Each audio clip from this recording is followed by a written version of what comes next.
sol tərəfdə sol məmə xətti və ön qoltuqaltı xətt üzrə sınıqlar.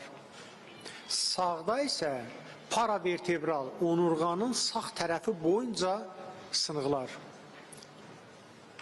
Bu hiss olunur ki, ön sol tərəfdən güclü sıxılmışdır və həm solda ön tərəfdə, sağda, arxa tərəfdə bütün qabırğalar hamısı sınıblar.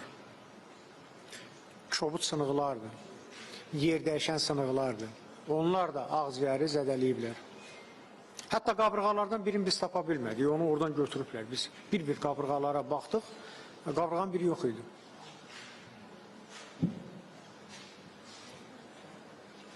Qabırğaların iki tərəfli çoxsaylı bir neçə anatomik xətt üzrə yer dəyişən sınıqları diafraqmada qan sızmalıdır.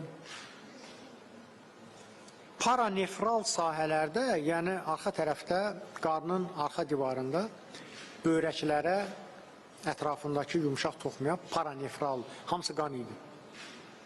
Hörmətli izləyicilər, kanala abunə olun və videonu bəyənməyi unutmayın.